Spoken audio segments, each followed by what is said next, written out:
അപ്പോൾ ഇന്നത്തെ മുഖ്യമന്ത്രിയുടെ പത്രസമ്മേളനം പതിവ് പോലെ തന്നെ വസ്തുതാവിരുദ്ധമായ കാര്യങ്ങളുടെ ഒരു പരമ്പരയുടെ പ്രഖ്യാപനങ്ങളായിരുന്നു. അതിലൊന്ന് മാധ്യമപ്രവർത്തകർ ചോദിച്ചപ്പോൾ ടാറ്റയുമായി ബന്ധപ്പെട്ട് ഇന്ന് അദ്ദേഹം പറഞ്ഞതും വസ്തുതയ്ക്ക് നിരക്കാത്ത കാര്യങ്ങളാണ്. ടാറ്റയുടെ പ്രതിനിധികളൊന്ന് കണ്ടില്ല എന്നല്ലേ ഇവിടെ പറഞ്ഞുകൊണ്ടിരുന്നത്. ഇപ്പോൾ വ്യവസായ മന്ത്രി ചിത്രം പുറത്തേക്ക് വിട്ടല്ലോ. ഈ കണ്ട ആളുകൾ കണ്ടില്ല എന്നാരും പറഞ്ഞിട്ടില്ല. മുഖ്യമന്ത്രി യഥാർത്ഥത്തിൽ കേരളം പ്രതീക്ഷിച്ചിരുന്നത് ഞാനത് ഉദ്ദേശിച്ചത് ഇങ്ങനെയാണ്, പക്ഷേ ഇന്റർവ്യൂവിലൂടെ വന്നപ്പോൾ അത് ആ രൂപത്തിലായിപ്പോയതാണ്. ടാറ്റയുടെ ഒരു സബ്സിഡറി കഴിഞ്ഞ ഗവൺമെന്റ് സമയത്ത് അവരുമായിട്ട് MOU ഒപ്പുവെച്ചു, അത് നന്നായി പോകുന്നുണ്ട്, അവരുടെ ഒരു കേട്ടസി വിസിറ്റ് ആയിരുന്നു എന്ന് പറയുമെന്നാണ് യഥാർത്ഥത്തിൽ ഞാൻ പ്രതീക്ഷിച്ചിരുന്നത്. കേരളവും അങ്ങനെയാണ് പ്രതീക്ഷിച്ചിരുന്നത്. സംരംഭക സമൂഹവും അങ്ങനെ തന്നെ പ്രതീക്ഷിച്ചിട്ടുണ്ടാകും. കാരണം ടാറ്റയെ ഒരു സംശയത്തിന്റെ നിഴലിൽ നിർത്താൻ കേരളത്തിന്റെ മുഖ്യമന്ത്രി പ്രത്യേകിച്ച് ഇൻവെസ്റ്റ്മെന്റ് വേണമെന്ന് ആഗ്രഹിക്കുന്ന ഒരു നാടിന്റെ മുഖ്യമന്ത്രി ആകുമ്പോൾ ക്ഷമിക്കില്ല എന്നാണ് കരുതിയിരുന്നത്. അദ്ദേഹം ഇന്ന് പറഞ്ഞത് ടാറ്റയുടെ പ്രതിനിധിയല്ല. അതാണ് ഞങ്ങളോടൊപ്പം ഇൻവെസ്റ്റ് കേരള ഗ്ലോബൽ സബ്മിറ്റിൽ മലബാർ സിമന്റ്സിന് വേണ്ടി ഒപ്പുവെച്ച ആ ചിത്രവും ഞാൻ കാണിച്ചു തന്നു. അതേ CEO ആണ്. ആർസ്റ്റൺ എഞ്ചിനീയർ ലിമിറ്റഡ് എന്ന ഹൈദരാബാദ് കമ്പനി ടാറ്റയുടെ ഷെയർ ടേക്ക് ഓവർ ചെയ്തു. ടാറ്റയുടെ സബ്സിഡറിയാണ്. അവർ മലബാർ സിമന്റ്സുമായി MOU വെച്ചു. അതേ ആളാണ്, അതിൻ്റെ കൂടെ ഒരു മലയാളി ഉണ്ട്, അവരുടെ കൂടെ ഇവിടെ സഹായിയായി നിൽക്കുന്നത്. അവരാണ് വ്യവസായ മന്ത്രിയെ കാണാൻ പോയി. ഞാൻ മനസ്സിലാക്കിയത് വ്യവസായ മന്ത്രി പറഞ്ഞു മുഖ്യമന്ത്രിയെ കൂടി കണ്ടേക്കാൻ പറഞ്ഞു. അങ്ങനെ മുഖ്യമന്ത്രിയെ കണ്ടു. അവർ പ്രൊജക്ടിന്റെ കാര്യം പറഞ്ഞു. നന്നായി പിരിഞ്ഞു എന്നാണ് ഞാൻ മനസ്സിലാക്കിയത്. ആ പ്രൊജക്റ്റിൽ ഒരു തടസ്സവും നിൽക്കുന്നുണ്ടായിരുന്നില്ല. അതിൽ MOU ഒപ്പുവെച്ചു. MOU ഒപ്പുവെച്ചതിന് ശേഷം ഗവൺമെന്റ് കഴിഞ്ഞ ഫെബ്രുവരിയിൽ തന്നെ സർക്കാർ ഉത്തരവിറക്കി. അതും ഞാൻ കഴിഞ്ഞ ദിവസം മാധ്യമങ്ങൾക്ക് പങ്കുവച്ചിരുന്നു. അത് കഴിഞ്ഞ് പോർട്ട് ട്രസ്റ്റ് ഈ ലാൻഡിനേക്കാളും കുറെ കൂടി നല്ല ലാൻഡ് ഇവർ കണ്ടിരുന്നത് കായലിനോട് ചേർന്ന് നിൽക്കുന്ന ഒരു ലാൻഡായിരിക്കും. ആ ലാൻഡ് വേണമെന്നുള്ള പോർട്ട് ട്രസ്റ്റിന്റെ ചെയർമാനുമായി എൻ്റെ ചേംബറിൽ ഉദ്യോഗസ്ഥർ ഉൾപ്പെടെ ഇരുന്ന് ചർച്ച ചെയ്തു. അതിന്റെ അടിസ്ഥാനത്തിൽ അവർ അംഗീകരിച്ചു. ആ ഉത്തരവും ഫെബ്രുവരിയിൽ ഇറങ്ങി. 27 ഫെബ്രുവരിയിൽ ഇറങ്ങി. 19-ാം തീയതി കഴിഞ്ഞ ഫെബ്രുവരിയിൽ ഗവൺമെന്റ് ഉത്തരവിറങ്ങി. ആകെ ചെയ്യേണ്ടത് ഇത് വെറ്റ് ചെയ്തിട്ട് ബാക്കി കാര്യങ്ങളിലേക്ക് പോകണം. പക്ഷെ അത് സാധാരണ നടപടിക്രമമായതുകൊണ്ട് ഞാൻ കൊച്ചിയിലെ പത്രക്കാരോട് പറഞ്ഞു, നിങ്ങൾ പോയാൽ ഐലൻഡിൽ സ്ഥലം ഒരുങ്ങിക്കൊണ്ടിരിക്കുന്നത് കാണാൻ കഴിയും. അപ്പോൾ സ്വാഭാവികമായിട്ടും മുഖ്യമന്ത്രിയിൽ നിന്ന്, അതാണ് മുഖ്യമന്ത്രിയായി പറയുന്നത്. അതിങ്ങനെയാണ് ഞാൻ ഉദ്ദേശിച്ചത്. എല്ലാ മേഖലയിൽ നിന്നാണ്. പക്ഷെ ആ 3 വാചകങ്ങളാണ്. ഒന്ന്, ടാറ്റ താല്പര്യം പ്രകടിപ്പിച്ചിരിക്കുന്നു.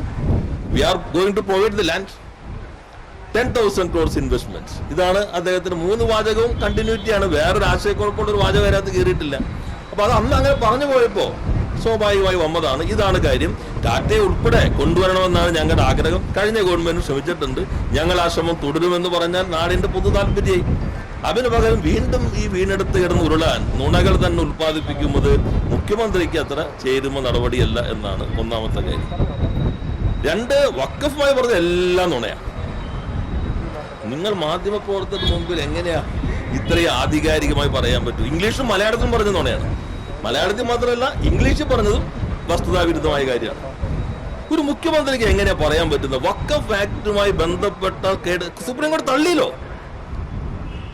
ബൈൻഡിങ് ആയി കഴിഞ്ഞു. ഇനി ഞങ്ങൾക്ക് എന്ത് ചെയ്യാൻ പറ്റും? ഏത് കേസാ സുപ്രീം കോടതി തള്ളിയേക്കണേ? സുപ്രീം കോടതി സ്റ്റേ ഇല്ല എന്ന് വേണമെങ്കിൽ പറയാം. സ്റ്റേ ഇല്ല, അതുകൊണ്ട് ഞങ്ങൾ ചെയ്യുന്നു, BJPക്ക് ഒപ്പം നിൽക്കുന്നു എന്ന് പറയാം. ഇത് സുപ്രീം കോടതി കൺസിഡർ ചെയ്യാൻ പോവല്ലേ? ഡേറ്റ് ഇട്ടിട്ട് പോലും ഇല്ല. കേരളം, അദ്ദേഹം ഇപ്പൊ മുഖ്യമന്ത്രി ആയിരിക്കുന്ന ഗവൺമെന്റ് അതിൽ കക്ഷിയാകാൻ വേണ്ടി നമ്മൾ അപേക്ഷ നൽകി കഴിഞ്ഞിട്ടുണ്ട്. ആ കേരളം നൽകിയതിനകത്ത് 12-ാമത്തെ പാരഗ്രാഫ് ക്രിസ്റ്റലി ക്ലിയർ ആണ്. അതിൽ നമ്മൾ 3 ഭാഗം പറഞ്ഞു. വഖഫ് എന്നുള്ളത് ഇസ്ലാമിക വിശ്വാസവുമായി ബന്ധപ്പെട്ട ഒന്നാണ്. അത് കൈകാര്യം ചെയ്യുന്നതിൽ അമുസ്ലിമുകൾക്ക് അവിടെ ഉൾപ്പെടുത്തുന്നത് യുക്തിരഹിതമാണ്. 2, ഭരണഘടന 14, 25, 26 വിരുദ്ധമാണ്. മൗലികാവകാശങ്ങൾ വിരുദ്ധമാണ്. 3, ഈ 14 വെച്ച് പോവുകയാണെങ്കിൽ വേണമെങ്കിൽ മുസ്ലിം മൈനോറിറ്റിയുമാകാം ഈ ബോർഡിനകത്ത്. ഇത് position of the government of Kerala. Government continuity ആണല്ലോ. ആ ഗവൺമെന്റിന്റെ കേസ് കോടതിയിൽ നിൽക്കുന്ന ഘട്ടത്തിൽ തന്നെ ആ കേസ് തള്ളി എന്ന് മുഖ്യമന്ത്രി ആധികാരികമായി പറയുമ്പോൾ എവിടെ കേരളത്തിൽ ഇപ്പം എന്താ നടക്കുന്നത്? ഇങ്ങനെയാണോ ഒരു മുഖ്യമന്ത്രി പ്രശ്നങ്ങളെ കാണേണ്ടത്? അദ്ദേഹത്തിന്റെ ഓഫീസിൽ ഒന്നും നോക്കുന്നില്ലേ? ഈ കേസ് ഇപ്പോഴും ഉണ്ട്, അതിന്റെ ഡേറ്റ് കിട്ടിയിട്ടില്ല, ഗൗരവമായ പ്രശ്നമാണ്. അദ്ദേഹം പറഞ്ഞ എന്താ, രണ്ടാമത്തേത്, ഇത് പറഞ്ഞിട്ട് ഒന്ന് കടത്തി പറഞ്ഞു. പ്രതിപക്ഷ നേതാവ് വർഗീയത പ്രചരിപ്പിക്കുന്നു. മുസ്ലിം വിശ്വാസം അനുസരിച്ചുള്ള ഒരു കാര്യങ്ങൾ കൈകാര്യം ചെയ്യുന്ന ബോർഡിനകത്ത് മുസ്ലിം മതവിശ്വാസവുമായി ബന്ധപ്പെട്ടവരെ പാടുള്ളൂ എന്ന നിലപാട് BJP, ഇതര രാഷ്ട്രീയ പാർട്ടികൾ, കോൺഗ്രസ് ഉൾപ്പെടെ സ്വീകരിച്ചിട്ടുള്ള അതേ നിലപാട് ഇപ്പോ കേരളത്തിന്റെ പ്രതിപക്ഷ നേതാവ് പിണറായി വിജയൻ പറയുമ്പോൾ BJPയുടെ വക്താവായിട്ട് ശ്രീ VD സതീശൻ പറയാണ് ഇത് വർഗീയത പ്രചരിപ്പിക്കുന്നു. എനിക്കൊന്ന് KC വേണുഗോപാൽ ഉദ്ദേശിച്ചിട്ടായിരിക്കും. പാർലമെന്റിൽ ശക്തമായിട്ട് ദേവസ്വം ബോർഡ് ഉൾപ്പെടെയുള്ള കാര്യങ്ങളെ കുറിച്ച് പറഞ്ഞ് ഇത് തെറ്റാണ് എന്ന് പറഞ്ഞത് KC വേണുഗോപാലാണ്.